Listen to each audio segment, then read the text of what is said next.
Even the most high-level gamers are prone to making mistakes. They just make a lot less of them. Today we're going to watch some duels from the perspective of the Shinobi and hope our mistakes don't get the better of us. Let's get started.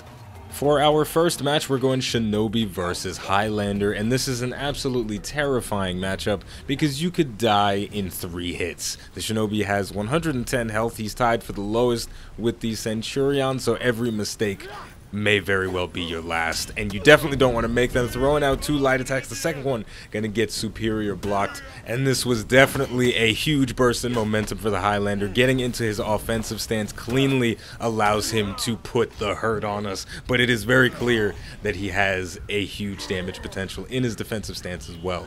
But we pretty much handed him that victory by throwing out some relatively easy to defend against attacks. You'll see here the superior block on that light attack allowed him to transition straight into his offensive form. Then he feinted his kick into the caber toss, throwing us to the ground, getting a big burst of 40 damage on us. So we're going to have to be very careful to control the pacing a little bit better and try and keep the Highlander out of his offensive form as much as possible. And just like that, he goes into it, but not staying there for very long, switching out to get a guard break on us as we try to dodge to safety. One of the biggest disadvantages for a lot of Shinobi players is that he gets so much from his double dodges that you try to go for it as a reaction to every single move. Landed a deflect on the Highlander's attack, trying to get the kick and the heavy attack follow-up. Thankfully, that didn't get parried. We scored a light parry of our own, but did not apply the maximum available punish. We just used the light attack guaranteed punish. Whew, a lot of stuff is going on. We're on our final bar of health, getting caught by the same mix-up again. The Highlander switching out of his offensive stance for a guard break as we try to dodge the safety. And we catch him with a ranged heavy as he was trying to set something up.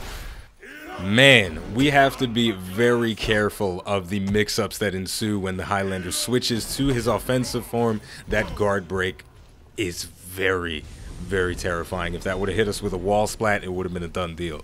So moving on to the next round, we know what we have to pay attention to, and we also have to be very careful about trying to trade with that hyper armor. Those heavy attacks are brutal. Now, he scored a kick, and he could have gotten a unblockable heavy afterwards, but may have just messed up on the inputs there. That's given us a second chance at life, and we've got to make sure not to mess it up. But it looks like we're getting a bit too greedy with our good fortune, trying to throw some heavy attacks that are easily parried. On that same note, the Highlander got a little greedy, ran himself out of stamina, but he has recovered. We threw out the kick, it got dodged. He tried to go for a guard break to punish, but we threw out a heavy attack to cover ourselves. We're in that last little bit of health, and we're going to get caught by the same mix-up that we've seen several times. As painful as it can be to watch someone falling for the same trick over and over again, I know I hate watching myself mess up the same way multiple times. It is a lesson. There's something to be learned about it, and there's something to appreciate about it as well. For Honor is heavily rooted in the mental game that characters play with each other, and that's one thing that I enjoy tremendously about For Honor. But enough about that. Let's talk about the match that's going on in front of us, using our light attacks to poke away at the Highlander, scoring a deflect, getting the kick, not opting to throw the heavy attack immediately afterwards. We still caught him with it in the end. We've got a huge lead going on right now. We did try to go for a deflect there. It missed. We converted it into a kick.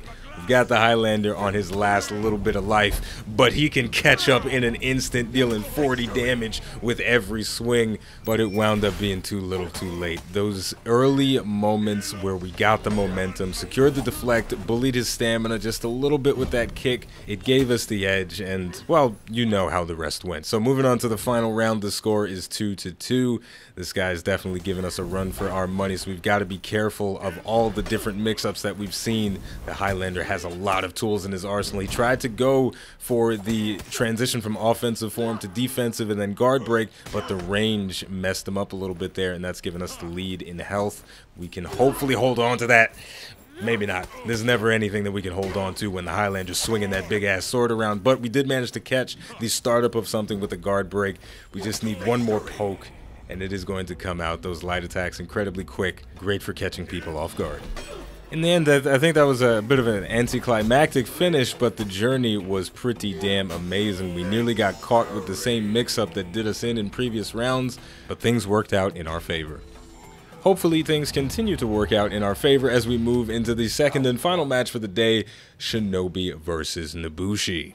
So this is a battle of the long-range characters. We have our chain and sickle combination. The Nobushi has a stick with a pointy thing at the end of it. It is incredibly devastating, especially once she gets that bleed ticking on us.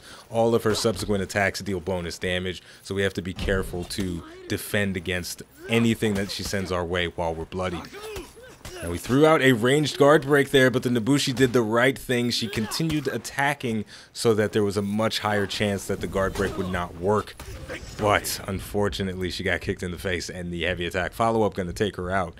From that first round, I think it's pretty clear that manipulation of distances is going to be key to success or failure. Staying out of range to get those heavy attacks and trying to whiff punish, but also the Nobushi reading correctly when the whiff punish may come and responding accordingly is going to be her saving grace.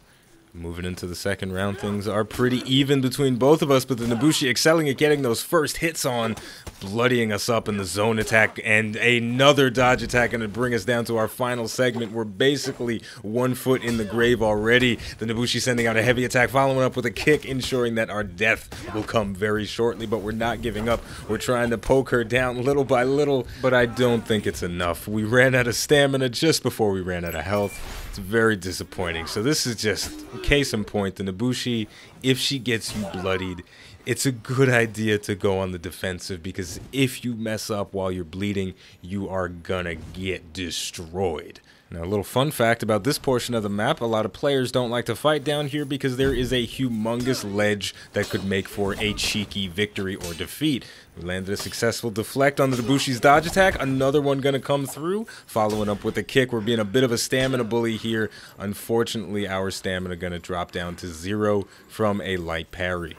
Now, I almost wonder if that second deflect into a kick was trying to send her over the edge, but that's just one of life's great mysteries here. Now, we have the Nobushi out of stamina. Again, gonna catch her with the double dodge mix-up. She dodged, anticipating a kick, and there was none to be found. Instead, it was a guard break. Now, before we move on to the next round, we've got to watch those deflects again. The teleport behind you, nothing personal, kid, is probably the coolest thing about the Shinobi. So glad the developers decided to put something like that in. It's a little bit unrealistic in the relatively grounded universe of For Honor, but that doesn't change the fact that it looks awesome. Now again, in keeping with the trend, the Nobushi gonna get the first strike on us. This is where we have to defend ourselves, and we're doing a great job of that, blocking the attacks that come through. Nobushi scoring a parry. Thank goodness we weren't bleeding at the time. That top heavy would have done a crazy amount of damage. Now the Nobushi is out of stamina. She fell for the double dodge forward, caught her with the guard break again, knocked her down, did a little bit of damage. That was not a max punish, but that is the burden of playing multiple characters. It's very difficult to get perfect at each individual one. You just try and get to a level where you're okay, where you feel like you're not making a fool of yourself. Now, we're in the danger zone right now. One more mistake is going to be our last, and I think that was it right there. Not backflipping to safety after missing the heavy attack, and the Nobushi going to follow up and take us out. Now, just like we saw me getting hit by the same mistake multiple times, the Nobushi keeps falling for the double dodge into guard break. She's getting spooked and dodging preemptively, which is giving me a tremendous amount of damage. And now, if this isn't your first rodeo, then you guys already know, if they keep falling for it, you keep doing it. So maybe we'll see that trick again. So far, though, deflecting into the kick, stamina bullying just a tiny bit, not following up with a heavy attack. I mess up that punish all the time, landing another deflect. We've got the Nobushi in her last little bit of health. That light attack looks like it did it. So we've just got to pretty much run out the clock. We ran ourselves out of stamina, though, giving the Nobushi a chance to come back. And unfortunately, we did not do enough damage to finish her off. So we got to get one more hit.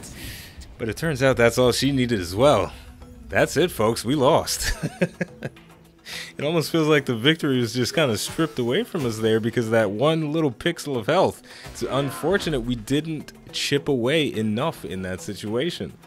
So there we go, folks. That's going to do it for today. These were some intense matches, if I do say so myself. I was going up against a very skilled opponent who also happened to be a nice guy. He was very friendly. We had a little bit of discourse back and forth over the course of our multiple matches, but he did a lot of great stuff using the light attacks to cancel out the guard break that would have been a phenomenal whiff punish. And when he was playing the Highlander, that mix-up he was doing with his guard breaks was catching me off guard. But make no mistake, I had a few moments of glory as well, backflipping out of the way, deflecting the feinted Celtic curse, and kicking the Highlander, letting him know that he's not the only one with strong legs in the For Honor universe.